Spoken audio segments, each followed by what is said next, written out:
The seventh letter arrived on a Tuesday, and this one didn't ask me to fix anything. It told me I had 48 hours before the board filed a lien on my house over a garden hose left coiled in my own driveway. My name is Daniel Reyes, and 8 months ago I didn't know my HOA president's name. I didn't know we had a president. I paid $420 a year in dues, mowed my lawn on Saturdays, and waved at my neighbors. That was the whole relationship. I'd bought the house on Willow Creek Lane 3 years earlier, a modest 3-bedroom with a covered porch and a maple tree I'd planted the week I moved in. It was the first house I'd ever owned, and I loved it in the quiet, unglamorous way you love something you worked years to afford. The neighborhood was pleasant enough. Manicured lawns, matching mailboxes, a community pool that opened Memorial Day weekend like clockwork.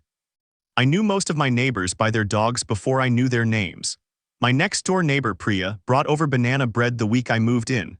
The retired couple across the street, the Delgados, waved from their porch every evening at 6 like it was scheduled. It was, by every visible measure, a nice place to live.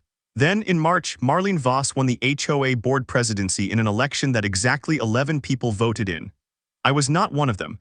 I didn't know there had been an election. Marlene had lived 2 streets over for 11 years, and by all accounts she'd run for president twice before and lost. This time, apparently nobody else wanted the job, so she got it by default, unopposed, with a turnout so low the sign-in sheet had more blank lines than names.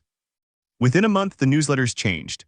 What used to be a single friendly page about pool hours and holiday potlucks became 4 pages of bolded rules, underlined warnings, and photographs, actual time-stamped photographs of violations around the neighborhood. A trash can left out 6 hours past pickup. A basketball hoop 2 inches taller than code, a wind chime someone had hung on their own porch. I remember thinking almost fondly that Marlene had found her calling. I did not think yet that I would become her favorite project. That changed on April 14th. The first letter came in a cream-colored envelope with the HOA's logo embossed on the flap, the kind of formality reserved, in my experience, for wedding invitations and lawsuits. Inside was a single typed page. My mailbox post, it informed me, was painted the wrong shade of white. Not missing paint, not damaged, the wrong shade. I had 10 days to repaint it cloud Dover white, HOA-approved code MB114, or face a $25 fine. I laughed out loud on my own porch. $25 over a paint shade nobody but Marlene Voss could apparently see. I repainted the post that weekend, mostly out of curiosity to see what she'd come up with next. I didn't have to wait long. Letter 2 arrived 12 days later, dated April 26th.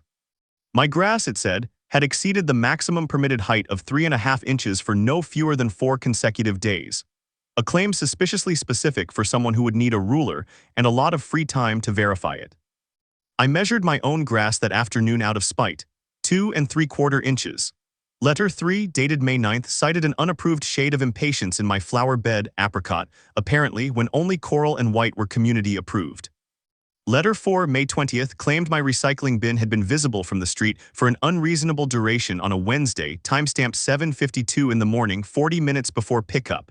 By letter 5, I started keeping a folder. I want to be clear about why. It wasn't paranoia.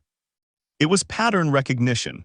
Every letter arrived exactly 9 to 11 days apart. Every letter cited a rule I couldn't find written down anywhere in the HOA's actual bylaws, which I'd finally requested and read cover to cover on a Sunday afternoon with a cup of coffee going cold beside me. Every letter escalated the language slightly, from please address to you are directed to eventually, failure to comply will result in formal action. And every single letter was signed the same way, Marlene Voss, HOA President, Willow Creek Community Association. I started photographing my own mailbox, my own lawn, my own flower beds, with timestamps the same day each letter arrived, just to have a record of what she was apparently seeing that I wasn't. I saved every envelope, every postmark, every page. I didn't know yet what I'd use them for. I just knew in the pit of my stomach that a woman who wrote 4 increasingly aggressive letters about impatience was not going to stop on her own. I was right. Letter 5 arrived on June 2nd, a $25 fine for a garden hose left coiled by the outdoor spigot, unenclosed exterior equipment, it called it. I remember reading it standing in my driveway, hose in plain sight, wondering if she'd photographed it from her car. That same week, I ran into her at the mailbox cluster at the end of the street. She was younger than I expected, maybe 50, dressed like she was headed to a board meeting even though it was a Tuesday afternoon and nobody had a board meeting. Mr. Reyes, she said before I'd even said hello, I hope you got my letter about the hose. I did, I said. It's a hose, Marlene, it's coiled by my spigot. Unenclosed exterior equipment is a violation of Section 14, she said, like she'd memorized it that morning. I'd hate for this to become a pattern. It's already a pattern, I said. You've sent me 5 letters in 2 months. 6, she corrected me. And if I were you, I'd take that a little more seriously. I stood there with my mail in hand, genuinely searching her face for a joke that wasn't coming. There wasn't one. That was the moment the tone shifted from absurd to something colder. 2 weeks later, letter 6 arrived, and for the first time, it wasn't a fine. It was a notice of a formal hearing before the board over the same hose, now allegedly a recurring safety hazard, and a pattern of noncompliance, scheduled for June 24th at 7 in the evening. A date I already had a work trip booked for a date. I'd later realized that Marlene had access to through the community calendar I'd innocently shared my vacation days on months earlier. I called the HOA's listed office number and got a voicemail box that hadn't been checked in what sounded like weeks. I emailed a request to reschedule. No response. I emailed again 4 days later, CCing the address listed for the property management company that supposedly oversaw the community. Silence. I tried once more in person this time. I caught Marlene outside the mailbox cluster again on a Saturday morning and asked, as evenly as I could, whether the hearing could be moved a week so I could actually attend. The board sets hearing dates, she said. I don't control the calendar. You're the one who signed the notice, I said. I signed it on the board's behalf, she said, already turning to leave. If you don't attend, the hearing proceeds without you. That's standard procedure. It didn't feel standard, it felt timed. Then came letter 7. On a Tuesday evening in early July, sitting in my hand at my own kitchen counter, the one about the lien. 48 hours to comply or the HOA would file a lien against my property. A legal claim on a house I'd spent 3 years and a life savings paying for over a garden hose, with a hearing I couldn't attend, and a deadline that gave me no realistic path to appeal before it took effect. That was when I stopped seeing this as an annoyance and started seeing it as a war I hadn't chosen but was absolutely going to finish. I spent that whole Tuesday night at my kitchen table with the folder in front of me, 7 letters, 41 photographs. 3 years of paid HOA invoices, and buried in page 19 of the bylaws, I'd finally read properly a clause I'd almost skimmed past. Any lien filed against a homeowner required a 2/3 vote of the full 7-member board documented in meeting minutes, with the homeowner formally notified in writing at least 15 days prior, not 48 hours, 15 days, and a 2/3 vote, not a unilateral decision by a president who, as far as I could find in any minutes on record, hadn't called an actual board meeting in 4 months. I read that clause 3 times to make sure I wasn't imagining it in my exhaustion. I wasn't. At 11 p.m. I called Priya, the neighbor who'd brought over banana bread 3 years earlier, mostly to ask if she'd ever gotten a letter like this. She had, twice.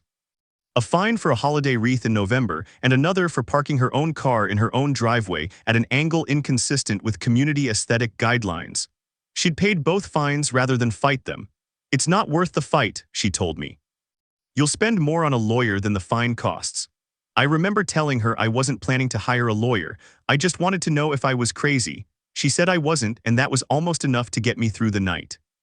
The next morning, I called the county recorder's office and asked, as calmly as I could manage, what the actual legal requirements were for an HOA to file a lien in our state.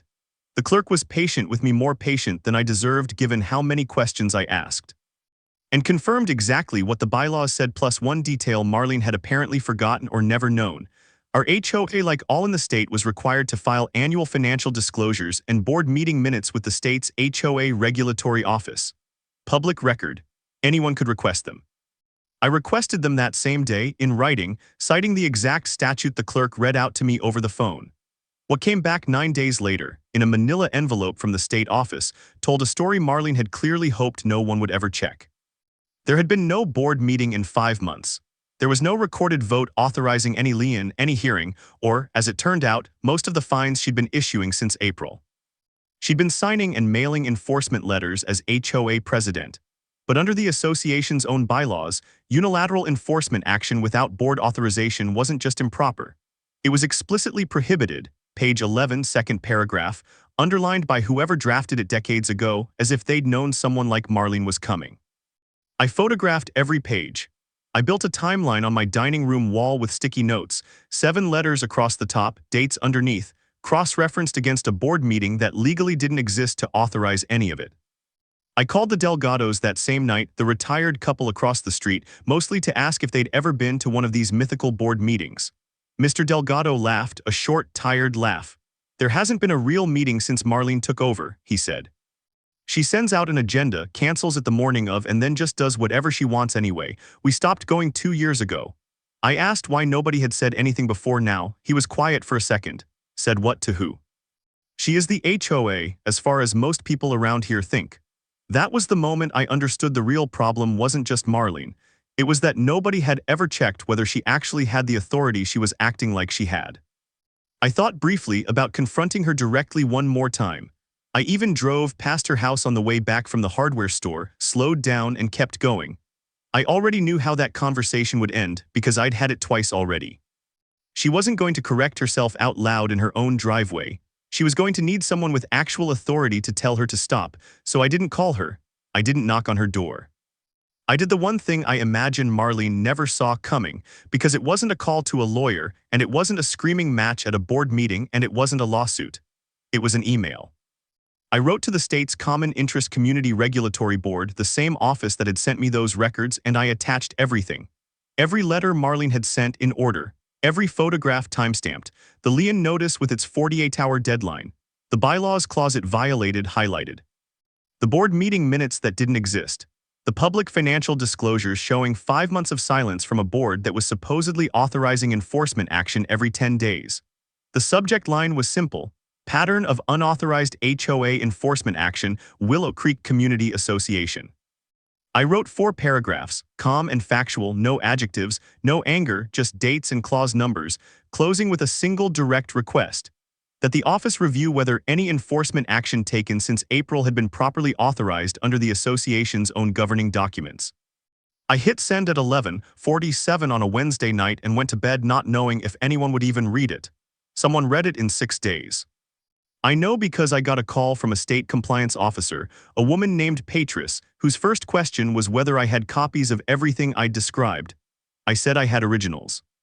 She asked me to send them again, this time directly to a case file number she gave me, and told me something I hadn't expected to hear. Mine was not the only complaint they'd received about Willow Creek in the past year. 2 other homeowners had filed similar reports, and for reasons neither of them understood at the time, nothing had come of it. Until now, with a documented pattern spanning 3 residents and 1 board president who apparently never called a meeting she didn't want to attend alone. "Most people don't send it this organized," Patris told me. "Most people send us 3 angry paragraphs and no proof. You sent us a case." Patris asked me one more question before we hung up. Was I willing to have my complaint referenced, alongside the others, in a formal notice the state would be sending to the entire board, not just Marlene? I said yes before she finished the sentence. 2 weeks later, the HOA held its first board meeting in 6 months. I know because I received an actual, properly authorized letter, the first one all year, informing all homeowners that a compliance review had identified administrative irregularities in recent enforcement communications, and that all fines and hearing notices issued since April were being formally rescinded, effective immediately. My lien threat, the hose hearing, the paint fine, the flower bed fine, every one of it gone, in a single paragraph that never once used the word sorry.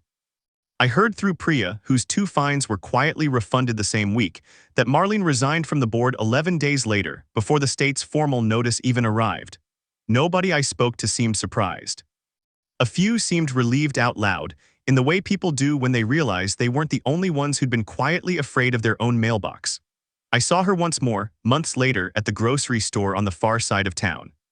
She saw me first, and for half a second I thought she might say something. She didn't. She turned her cart down the next aisle instead, and that was the last conversation Marlene Voss and I ever had, the one where neither of us said a word. I never got an apology. I didn't expect one. What I got instead was better, in its own quiet way, silence. No more letters, no more photographs of my recycling bin, no more 48-hour deadlines over garden hoses.